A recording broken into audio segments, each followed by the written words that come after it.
Hi everyone, I'm doing my John Maxwell, and as you can see I've put up my nativity set here and my Christmas tree, my wreath. So Canada is very much a country about respecting other people's holidays and other people's rights, but I find it a bit weird. I did even when I first came here, because people get very offended if you talk about Christmas and Christian holidays and you want Christmas off and you want Good Friday off. I just can't get my head around it. But anyway, it is what it is. And I always try to get it off. I try to get Christmas off.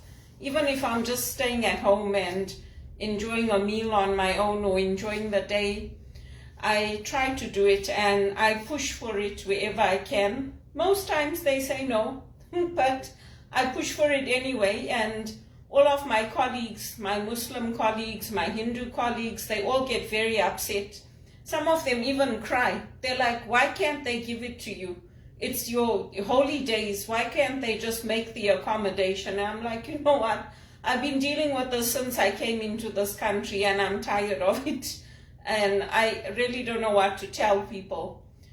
But, you know, that's how it is. They don't put the employees first. They put the business first. And if you push back, they say, oh, we have to balance the risk of the business with what the employee needs. But they could easily swap me with somebody else. They could easily say, okay, you know what? This is what we're going to do, no problem. But they don't. So this year, what I did, I worked and then I went to the Good Friday service late. They were already close to the end. We were doing the generating of the cross of Christ, and that's when I got to the church. But what can you do? I mean, if you don't want to lose your job and you're living in a country like this, what can you do, really? I got a shock because I came here from England after my working holiday as an executive assistant and a qualified professional, and I used to always say, oh, it's the Christmas holidays. And they're like, no, we don't say Christmas. We say holidays because there are other people to consider. I'm like, well, it's my Christmas. So anyway, that's how it goes. There's a lot of things to adjust to here. And the church actually started giving out little brooches saying, you can wish me Merry Christmas. I mean, look at that. In any other country in the world, it's not like that. Every other country, they'll have nativity sets downtown, they'll have big Christmas trees, they'll put on the Christmas music. There's a few stations here that play Christmas music. They light up the Christmas tree, but it's all very secular.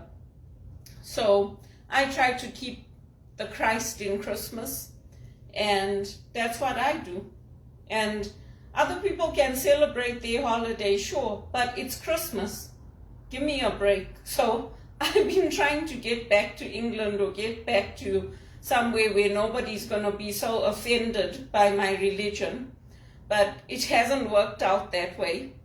And now I see that they're bringing Maid into England as well, which is ridiculous. All the doctors are pushing back in England because they don't want patients coming to them and they having to suggest this to them, because the Hippocratic Oath is that you fight for life. You bring people to life. Anyway, the same thing's happening that happened here in Canada. So there are people fighting over there, just like me, to fight for life. So today I'm doing this next chapter on this 21 Irrefutable Laws of Leadership by John Maxwell. I'm part of the Maxwell team and I'm a speaker with them. And right now I'm doing this for my friends and family. I have my YouTube channel and people can sign up, and I'm building a business like thousands of other people around the world, particularly in the US. This John Maxwell is big there. And most of us are working as well as doing this on the side. Many people have become very successful with it and they own their own businesses and that's all they do. But for me, I'm just getting started. So I'm business building. I'm doing my videos. I'm doing as much as I can to send out emails to contact companies and colleges, and also asking my friends and family and anyone watching this video to like it, to share it, to spread the word that I'm looking. We work a lot with the government officials, so I'm sure people have noticed that I follow the political leaders in the SADC region, because that is my dream. It's to work and to bring in transformation there. And I do listen to the political leaders as well, the black leaders in Africa. And I listen to the leader for Zambia, because they don't hide things. They don't pretend that things are perfect. And sometimes it's too much for me. I fall asleep sometimes because it's so heavy, all the problems that they're dealing with and all the things that they're dealing with, which we went through and that are still happening in Africa. Lack of education, children sitting on the floor, lack of vaccines, the corruption. And those things are happening now here in Canada, because people have come from other countries. They haven't integrated in America, here in Canada. They want their values. And so now we have growing corruption, growing theft, growing problems in our communities. And we work with political leaders to bring about the transformation, starting with the ministers and going down. We also do transformation trips in the schools, and we do education and speaking in businesses as well. So that's my ultimate goal. And you have to give up to go up. So in anything, we always sacrificing. And that's the chapter for today on the law of sacrifice. We plant seeds of greatness, and we know we stand on shoulders of giants. John Maxwell likes Mahatma Gandhi, and he speaks to how he influenced different political leaders, and particularly Martin Luther King, and people that chose peaceful protest instead of taking up arms. And that's something that is in the Christian tradition as well, but a lot of people turn to it after they became aware of Mahatma Gandhi's teachings and what he did. It's something that is in our tradition as well, but people don't really focus on it that much. It's not easy to do, especially when you're living in an oppressed culture where your human rights are being trod on. There's a point that comes where you push back. But a lot of people, including Martin Luther King, lost their lives because they chose to go that route. They chose to not fight back. For me, I fight back. I speak back. I speak up, because that's how I was taught to be in Zimbabwe, in South Africa. I don't just take it to the point where my life is being threatened and I'm going to land up dead or land up in jail. And he refers in here to that famous speech that he gave where he said, I've been to the mountaintop, and whatever happens now, I'm willing to take it. And then they shot him. They killed him. They did the same thing to Kennedy. So we have to know our limitations as well, because there are some lunatics out there who will not look at the educational component. They'll not look at what we're trying to accomplish, and they're even willing to kill. It's happening right here in Toronto. So we have to be careful, and we have to know our limitations as well. And then just to emphasize the points that he made, it's like when we are starting out, even if you look at children, we have a lot of rights and we have very little responsibilities. But as we grow up and as we mature, as we become adults, we have more responsibilities, and we look at our rights. Yes, our rights are there, but we have more responsibilities towards our family, towards communities, towards wherever we are, our workplaces, and we take those responsibilities seriously. So we always give up in order to go up. For those of us who went to school, who went to universities, We sacrificed. We studied long nights. We took on 2 and 3 jobs. We went and worked till midnight. We worked overnight. We worked in call centers in South Africa. I did. I worked in a call center in South Africa. And it was for CAA, for the insurance. We used to take the calls for the accidents and all that in the morning.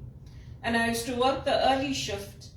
So I used to get up very, very early and I used to go to work and then come home. I worked at the libraries at Wits late at night.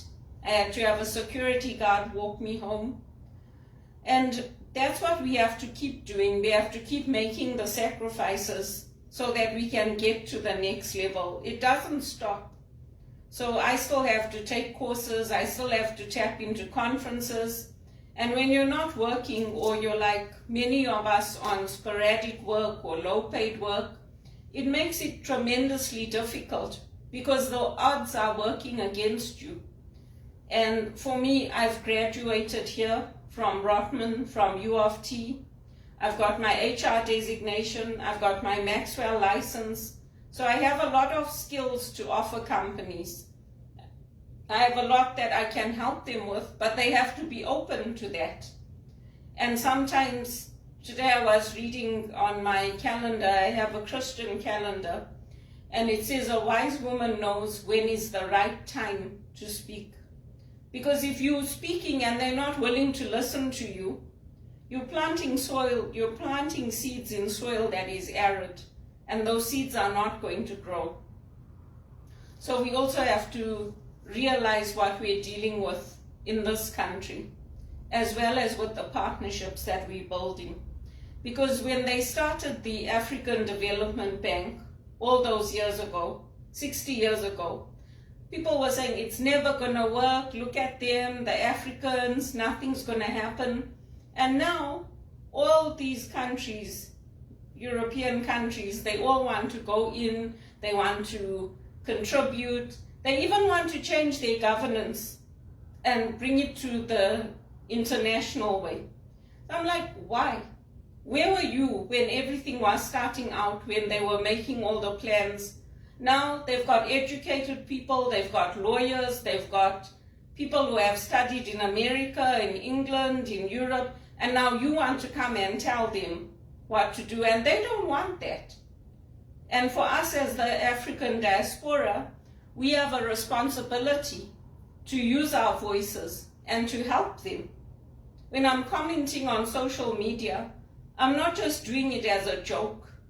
I'm doing it seriously because I have responsibilities to Africa, and I also have responsibilities here in Canada because we send international aid. We help from here. So to me, it's not a joke.